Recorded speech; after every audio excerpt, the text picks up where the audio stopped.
नमस्कार, आप देख रहे हैं JJN न्यूज। मैं हूं आपके साथ मोहम्मद उवैस।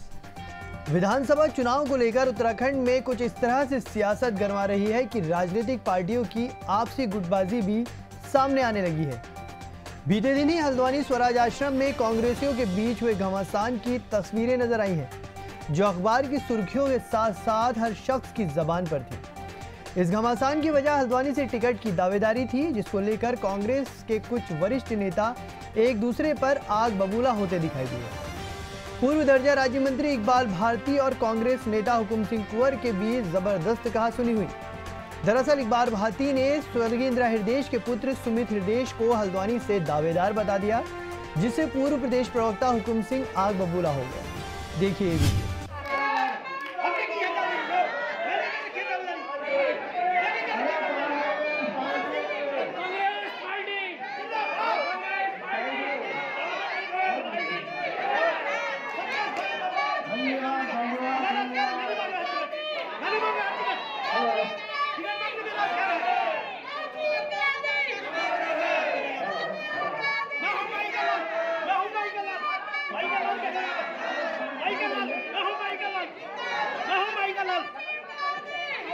बात कर रहे हैं यहाँ पर।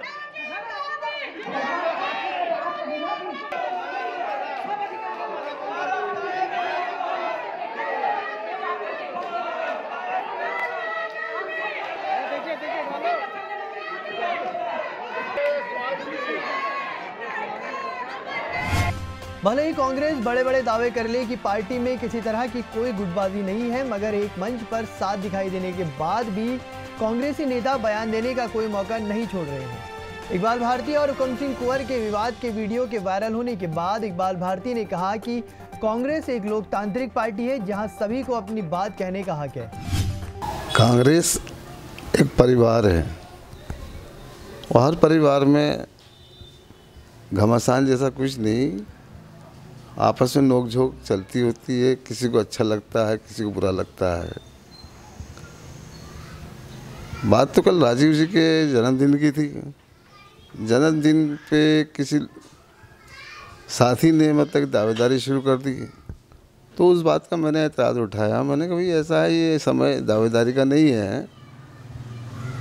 ठीक है, कांग्रेस में सबको अधिकार है दावेदारी करने का, लेकिन आदमी को अपनी ज़मीन देखनी चाहिए कि मेरी ज़मीन क्या है। हमारी अगर ज़मीन है तो हम दावेदारी करें, और बिना ज़मीन के दावेदारी करना उचित नहीं होता है।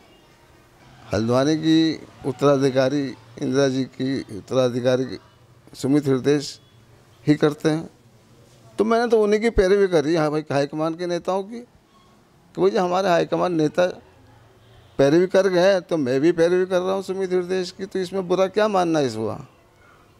सब कांग्रेसी एक हैं और एकजुट होकर सब इलेक्शन लड़ाएंगे, चाहे किसी भी व्यक्ति को मिले। ठीक है, और लोगों ने भी दावेदारी कर रखी है, उनको मिलता है। जो हाईकमान का आदेश होगा उसका पालन किया जाएगा और उनको ज़ोरदार तरीके से इलेक्शन लड़ाया जाएगा। और भी दावेदारी कर रहे हैं, अच्छी बात है, दावेदारी कर रहे हैं, लाएँ टिकट। हाईकमान जिसे देगा हम उसे इलेक्शन लड़ा देंगे। वहीं वरिष्ठ कांग्रेसी नेता हुकुम सिंह कुंवर ने साफ लफ्जों में कहा कि पार्टी जिसे टिकट देगी उसे चुनाव लड़ाया जाएगा, लेकिन वो भी हल्द्वानी से उम्मीदवार है। नहीं, स्वराज आश्रम में कल जो था, हम स्वर्गीय राजीव गांधी का जन्मदिन मना रहे थे। बहुत अच्छा कार्यक्रम चल रहा था वहाँ पर ऐसा विवाद तो था नहीं, लेकिन किसी ने कह दिया भैया यहाँ उम्मीदवार एक ही व्यक्ति हो सकता है, बाकी लोग उम्मीदवार नहीं हो सकते। इससे महिलाओं में और कुछ लोगों में बड़ी उत्तेजना फैली। तो चूंकि हम भी एक उम्मीदवार थे, तो हमने भी कहा भाई हम भी उम्मीदवार है। उसमें कहा गया कि किसी के माई के लाल पे हिम्मत नहीं है टिकट मांगने की। कोई माई का लाल है तो बताओ। हमने कहा हमें माई के लाल, क्योंकि चुनाव में टिकट मांगना सभी का अधिकार है, मेरा भी है, एक सामान्य कार्यकर्ता का भी है। टिकट जिसको मिलेगा हम उसको चुनाव लड़ाएंगे। तो मैं समझता हूँ कि इतना विवाद का विषय नहीं था।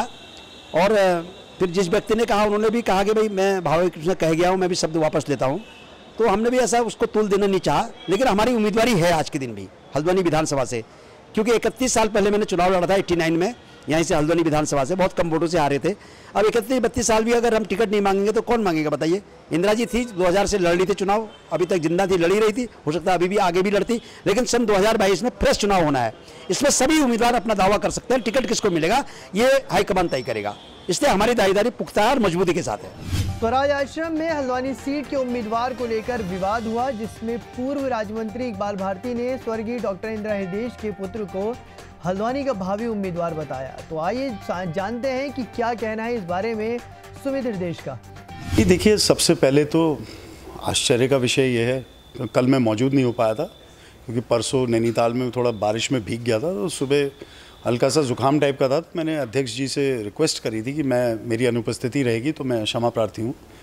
लेकिन बाद में मुझे पता लगा कि राजीव गांधी जी की हम जन्म तिथि बना रहे थे, और जन्म दिवस ऐसे व्यक्ति का जो कंप्यूटर क्रांति से लेके युवाओं के लिए जिन्होंने पूरे भारतवर्ष में अनोखे कार्य करे, कल का दिन राजीव जी की याद में रहना चाहिए। दावेदारी की बात जो होती है, दावेदारी पेश करने को जब कहा जाता है उस समय ये बात करी जाए तो अच्छा रहेगा।